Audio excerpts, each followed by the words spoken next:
As COVID-19 vaccines start being distributed around the world, scams for the products are proliferating, from phishing emails to ads on the darknet.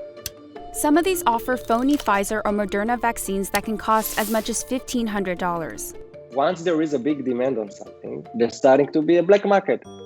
Officials and researchers around the world are worried about the implications for public health and people's personal information. For instance, in December, the Department of Homeland Security said it had taken down a fake Moderna website, which appeared to have been used for fraud and spreading malware. As it gets to be more broadly applicable, we feel the concerns for counterfeit and fake vaccines will be even more pronounced. While Pfizer didn't respond to a request for comment, Moderna said its only sales have been to governments, which are working closely with medical providers to control and secure the first batches of the COVID-19 vaccine. So a legitimate vaccine is unlikely to be sold online by dubious sources. So far, U.S. authorities say that there have been no reports of fake vaccines being delivered to customers. So how do counterfeit COVID-19 vaccines end up online, and what are the risks for people who buy them? U.S. health officials say there may be enough vaccines for the general public this spring or summer. And in the future, clinics and insurers in various parts of the world can make vaccines available for purchase. But for some people, this may seem too far away. There is effort from governments to achieve vaccine for their people, but there is limited number of vaccine in general.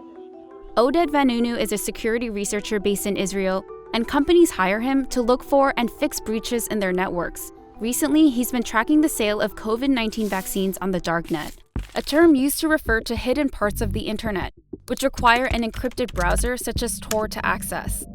All sorts of illicit goods from drugs to weapons can be traded on these digital black markets. Pharmaceuticals on the darknet eventually surface on illicit platforms that look like legitimate e-commerce or government websites. Vanunu's team has found more than 1,700 new vaccine-related websites that have cropped up since November. Consumers can end up on these through links sent in emails or messaging apps. You think that you buy from a legitimate place, but you will get the merchandise from the darknet. Vanunu says the best way to spot a counterfeit is to have information about the real vaccine. For instance, some darknet vendors Vanunu spoke to incorrectly stated that the Pfizer vaccine doesn't need to be stored in super freezers at minus 70 degrees Celsius and shipped in dry ice. One of the vendors told us you don't need a minus 70 degree, you need minus 10 and you can put it on the freezer. Vanunu said he reached out to one vendor who was selling a vaccine developed in China, but had no brand. A batch of 14 doses could be delivered within 2 weeks and was priced at 0.01 Bitcoin, the equivalent of about $250 in December. He purchased $700 worth of this product for research purposes, but 2 weeks later, it had not arrived. Hopefully it will come in the coming weeks. But if a fake vaccine that was ordered online actually arrives, there are risks for the buyer.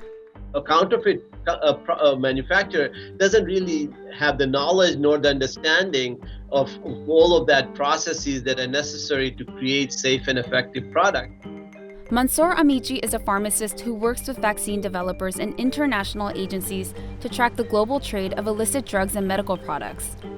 In Europe, for example, between March and September, authorities seized more than 33 million fake medical devices and 8 tons of illicit pharmaceuticals. European authorities warn fake vaccine sellers could do the same. They may mix water or they may create some colored liquid to mirror what looks like a vaccine and then put a label on top that looks very similar to the Moderna or Pfizer label. One of the biggest risks of being inoculated with fake vaccines is that these substances could be toxic and cause side effects, eventually undermining people's trust in the real COVID-19 vaccine, at a time when many around the world are already skeptical. For instance, a survey shows that the percentage of people who strongly or somewhat agreed they would get the vaccine decreased in December. Anyone who gets inoculated with a fake vaccine may also have a false sense of security that may leave them vulnerable to infection, while also raising the risk of transmission to others. So for vaccination campaigns to be effective in fighting the virus, a vast majority of the population will need to get safe vaccines.